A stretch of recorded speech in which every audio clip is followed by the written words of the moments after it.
Eu gostaria de iniciar tratando com os senhores sobre diabetes, obesidade e associação com a enfermidade cardiovascular. Próximo diapositivo. Bem, como os senhores podem ver, o diabetes tipo 2, ele é extremamente comum na doença cardiovascular, como já foi destacado pelo professor Fábio, e sem dúvida alguma é a causa mais comum de morte associada, ou seja, o doente cardíaco que tem diabetes tem uma complicação muito maior do que o doente não portador de diabetes.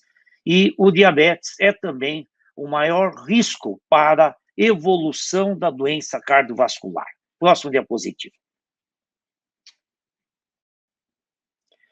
A prevalência do diabetes, ela é uma prevalência crescente e os dados mais fidedignos são os dados da literatura americana, e nós sabemos que essa prevalência nos Estados Unidos, ela de diabético é da ordem de 30 milhões, os pré-diabéticos já acusam a ordem de 84 milhões, e o ponto mais importante é que essa prevalência só vai aumentar e se espera que para 2030 nós tenhamos um aumento da ordem de 54%.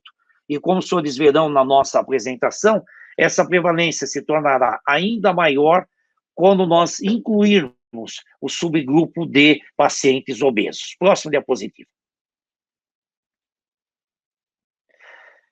E como já foi destacado na primeira fala, a complicação do diabetes com a doença cardiovascular é muito bem definida tanto na população masculina como na população feminina. Se você puder dar 2 cliques nesse meu slide, próximo diapositivo, vocês verão que o paciente com diabetes, ele tem a mortalidade semelhante àquele paciente que tem infarto, tanto na população masculina como na população feminina. Entretanto, quando ele for portador de diabetes e tiver um infarto, a sua mortalidade é muito mais expressiva. Próximo diapositivo. Isso por quê? É muito interessante para nós podermos explicar a cada um dos nossos membros dessa plateia, aos colegas médicos, aos colegas multiprofissionais e até aos pacientes que estão acompanhando, que quando a gente fala daquela doença que é o motivo meu de carreira acadêmica, que é a doença aterosclerótica, só dizer que tem uma grande diferença entre o nosso painel superior do não diabético para o paciente no painel inferior diabético. Ou seja, no processo de doença aterosclerótica, quando nós temos a lesão inicial no não diabético, essa é uma lesão pequena, com poucas características inflamatórias. Já no diabético, a participação de células espumosas e de complexos inflamatórios levam a uma lesão muito mais acentuada. Que no caso do não diabético, quando nós tivermos a lesão mais avançada, aí sim, ela se equipara a essa lesão inicial do diabético. Mas vejam, senhores, que no diabético, com a lesão avançada, nós já vamos ter inúmeras características, principalmente de citocinas, de células inflamatórias, de um lago lipídico, de tal maneira que nós poderemos ter uma rápida evolução para fenômenos ou de isquemia miocárdica aguda, ou de acidente cerebrovascular, ou inclusive de processos de rotura de aneurismas de aorta abdominal e até de úlceras aórticas nesses pacientes diabéticos, bem como a doença vascular periférica que será tratada pelo professor Walter. Próximo diapositivo. Veja um dado muito interessante em função dessa questão relacionada à progressão da diabetes. Vejam, senhores, que quando se analisa a mortalidade após 2 meses de um sintoma agudo coronariano, ou seja, de uma síndrome isquêmica aguda coronariana, vejam, senhores, que a mortalidade ela é altamente expressiva naquele paciente que tem diabetes e sofre um infarto agudo do miocárdio. Próximo diapositivo. Justificando essa evolução da doença. E vejam um outro dado interessante. Pode dar mais um clique, por favor? Vejam, senhores, que o paciente diabético habitualmente é aquele que apresenta uma doença mais complexa, por exemplo, aqui separando o diabético do não diabético, no caso da população que apresenta doença coronariana nos principais vasos, aqui representado por 3 vasos coronarianos. Próximo diapositivo. Nós temos agora uma observação muito importante que diz respeito a conceitos mais atuais. Uma das complicações do paciente diabético é a rápida evolução para a miocardiopatia diabética e também para a doença de disfunção do ventrículo esquerdo, da capacidade do coração de bombear o seu produto, a sua atividade. E isso se caracteriza principalmente como a insuficiência cardíaca com fração de ejeção rebaixada. Entretanto, nos últimos anos se caracterizou que o paciente diabético, aproximadamente 45% dos pacientes que apresentam insuficiência cardíaca com fração de ejeção preservada, esses pacientes têm concomitância da diabetes. Então, a prevalência e a comorbidade de diabetes está aumentando significativamente este novo padrão, que é o padrão de insuficiência cardíaca com fração de ejeção preservada. Próximo diapositivo. E por quê?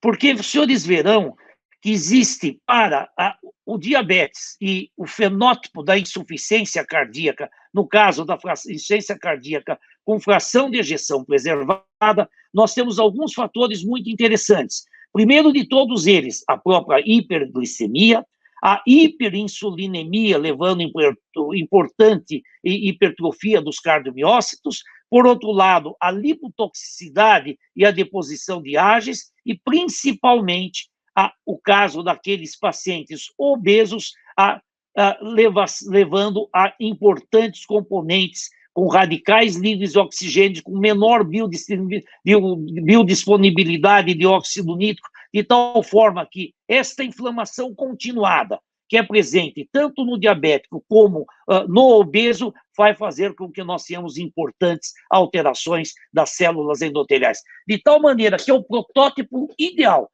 para que venhamos a ter a insuficiência cardíaca com fração de ejeção preservada. Próximo diapositivo. E isto por quê? Porque nós temos, do ponto de vista da hipertrofia ventricular, uma grande relação com a deposição de triglicerídeos. Lembrando-se aos senhores que a dislipidemia mais comum do paciente diabético é caracterizada por triglicerídeos elevados, HDL colesterol baixo e principalmente células de LDL colesterol, que são células pequenas e densas, as quais são altamente heterogênicas, ou seja, do ponto de vista lipídico, nós temos a situação ideal para a progressão da disfunção. E, por outro lado, nós temos também um mecanismo de aumento de colágenos e, principalmente, de acúmulo de fibrose. E a hiperinsulinemia, que será um determinante importante. Por outro lado, nós levaremos a um mecanismo de aumento das condições fibróticas do miocárdio e, principalmente, alterações inflamatórias, que eu já descrevi aos senhores, mas lembrando que o paciente diabético ele tem grandes alterações na ativação autonômica e na ativação neurohormonal, de tal maneira que essa fisiopatologia da insuficiência cardíaca com fração de ejeção preservada e o diabético é algo muito importante a ser caracterizado e lembrado no diagnóstico atual dos pacientes diabéticos com insuficiência cardíaca. Próximo diapositivo.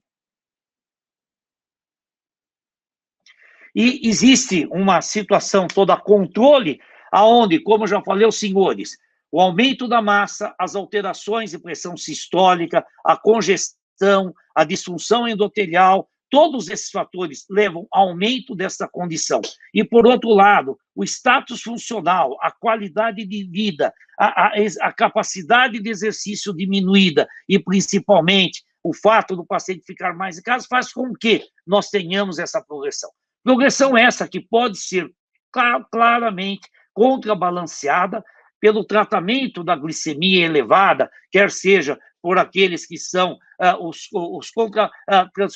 inibidores contra transportes de glicose e sódio, pelas drogas antihipertensivas e principalmente pelos fármacos, principalmente os mais modernos fármacos que diminuem o depósito de gordura e principalmente a manipulação calórica. De tal maneira que nós temos caminhos muito válidos para que possamos tratar e identificar esta patologia. Próximo diapositivo. Bem, vencido esta fase inicial relativa muito mais ao diabetes per si, eu gostaria de falar aos senhores um pouquinho da obesidade. Porque, embora a obesidade tenha sido, por muito tempo, talvez algo mais relacionado aos endócrinos, aos metabologistas, hoje a obesidade ela tem gerado muito interesse na comunidade cardiovascular. Isso eu digo das últimas 2 décadas, porque obesidade hoje é reconhecida como um importante fator que contribui para a doença cardíaca e a mortalidade dos pacientes cardiopatas. Próximo diapositivo. E esse é um assunto que está ficando muito sério mundo afora. Veja que o Time Magazine destaca que 1/3 do mundo agora, ou ele é obeso, ou ele tem sobrepeso. O Colégio Americano de Cardiologia, do qual eu tenho a honra de representar para a nossa América Latina toda e para o Canadá, hoje ela identifica que as crescentes taxas de obesidade ao redor do mundo levam a um grande risco da doença cardiovascular. Próximo diapositivo. E esse reconhecimento foi objeto de um estudo global que viu a prevalência de sobrepeso e obesidade em crianças e adultos durante um período longo, no qual eles fizeram uma análise global desse risco em 2013 e foi publicado no Lancet em 2014. Próximo diapositivo. E esta análise mostrou a população de obesos em 10 países que estão aqui ranqueados por ordem. E vejam, senhores, que eu, quando estava vendo essa publicação, eu tenho a oportunidade de um contato muito grande, com muita frequência, ao México, eu fiquei bobo quando vi que o Brasil, nessa publicação, já era o 5º país. Nós já tínhamos passado o México. Nós só perdimos para os Estados Unidos, para a China, para a Índia, para a Rússia. E vejam, senhores, que nós sobrepusemos o México nessa última avaliação. Mas o problema fica um pouco mais sério. Gostaria de mostrar aos senhores a notícia ainda dessa semana. Próximo diapositivo.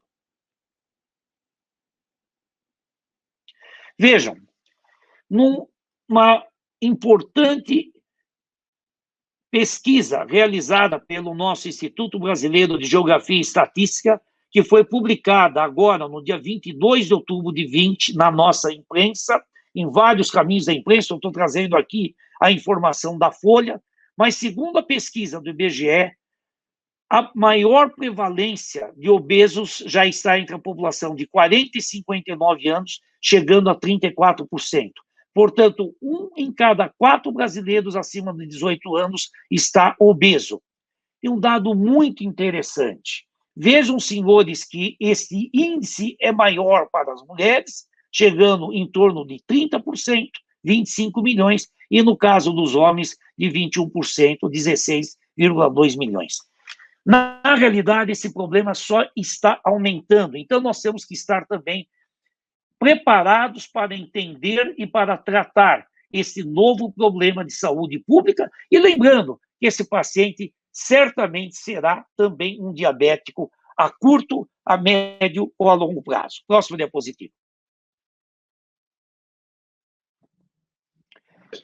E por que isso é tão importante? Como os senhores podem ver nesta figura retirada do Circulation Cardiovascular, vejam, senhores, que o coração normal ele se modifica completamente pelo processo da obesidade a longo tempo. Nós vamos detalhar isso no próximo diapositivo, próximo. Vejam que uma figura vale mais do que 1000 palavras. Vejam aqui a representação de um coração de indivíduo obeso que veio a falecer, foi submetido à autópsia. Vejam também as características cerebrais desse indivíduo. Próximo diapositivo. E vejam o que a obesidade vai fazer com a câmara cardíaca. Primeiro de tudo, nós vamos ter importantes alterações na hemodinâmica, mexendo na volemia, na pressão arterial, no estresse parietal, na pressão pulmonar. Nós vamos ter importantes alterações circulatórias, como hipertrofia. Vejam a grande hipertrofia da câmara ventricular. Nós vamos ter alterações nos mecanismos de apoptose e fibrose. Nós vamos ter um verdadeiro remodelamento da cavidade ventricular, levando ao aumento da pressão arterial, aumento da pressão atrial e hipertrofia também do ventrículo direito. Logicamente, com ações neuromorais, nós teremos diminuição da resistência insulínica, hiperinsulinemia, diminuição de sensibilidade à leptina com hiperlipidemia, diminuição de adiponectina e uma importante ativação do sistema renina-angiotensina e de ativação simpática. Isso tudo fará com que nós tenhamos inflamação, aumento importante de fator DNF-alfa, sua expressão, radicais livres de oxigênio, a função cardíaca se alterará, principalmente com a função diastólica do ventrículo esquerdo, com disfunção sistólica do ventrículo esquerdo e, inclusive, com disfunção do ventrículo direito. De tal maneira que isso impactará nas doenças cardíacas hipertensiva, no diabetes, na dislipidemia e principalmente a aterosclerose, distúrbios do sono, principalmente na apneia obstrutiva do sono e suas consequências. Próximo diapositivo. Isso fará com que, por exemplo, na observação do famoso estudo de Framingham, observando-se mais de 5.000 pacientes, e em 496 novos casos de insuficiência cardíaca, vejam, senhores, as características, tanto na população feminina como na população masculina, mostrando a maior incidência nesta população. Próximo diapositivo. E um outro dado muito importante, uma das maiores complicações dessas alterações cardíacas vem exatamente no risco de fibrilação atrial. E como o senhores bem sabem, fibrilação atrial é um dos caminhos importantes de disfunção cardíaca progressiva. E vejam, senhores, próximo diapositivo. Perfeito, vejam, senhores, então, a significativa diferença dos indivíduos normais para os indivíduos obesos em relação ao risco ao longo do tempo nessa população, e com uma sobrevida bastante comprometida naqueles obesos que se tornam portadores de fibrilação atrial. Próximo diapositivo. A apneia obstrutiva do sono. Essa é uma característica muito interessante, quero aqui destacar o trabalho do professor Luciano Drager, do nosso Instituto do Coração, da Faculdade de Medicina da USP, hoje um dos maiores autores nessa área, estuda muito a hipertensão e os distúrbios da apneia do sono e suas consequências. Próximo diapositivo. Próximo. Perfeito. Da publicação do Dr. Drager também, vejam, senhores, as importantes modificações da pressão intratorácica, a hipóxia intermitente, a fragmentação do período de sono, de tal maneira que essas características desse tecido gorduroso abdominal fará com toda a dinâmica respiratória. Próximo diapositivo. Isso claramente levará a situações de modificação de pressão, atividade simpática, inflamação e estresse oxidativo. Próximo diapositivo. De tal maneira que existe uma grande relação entre obesidade, diabetes e aterosclerose. Próximo. De tal forma que a obesidade, vai clicando, por favor, a obesidade levará a principais alterações de um acúmulo de triglicerídeos, como já destaquei, resistência insulínica, deficiência insulínica e, por sua vez, diabetes. É um processo contínuo. Próximo diapositivo. De tal maneira que eu gostaria de destacar que nós teremos os pacientes com doença cardíaca, diabetes e obesidade, um complexo que alterará o vaso, e nós veremos detalhes da doença vascular com o professor Walter. Próximo diapositivo. Alterará as qualidades sanguíneas, principalmente com os processos de tecido adiposo, alterações plaquetárias e, principalmente, formações de trombos e coágulos. Próximo. se completando para um músculo miocárdico que se tornará vulnerável, favorecendo muito os mecanismos de descompensação, os mecanismos de microangiopatia e, principalmente, as síndromes isquêmicas agudas. Próximo diapositivo. Nós gostaríamos de rapidamente destacar que o diabetes também teve algo a ver com o Covid, com a pandemia. Próximo. Isso foi muito bem estudado pelo grupo brasileiro, com a doutora Bianca Almeida Pinto. Próximo. Destacando aqui a grande análise que eles fizeram. E próximo. E mostrando aqui em detalhes o quanto ocorria a sensibilidade e a severidade do diabetes com o Covid. Pode passar o próximo. A mortalidade do diabético com Covid. Próximo.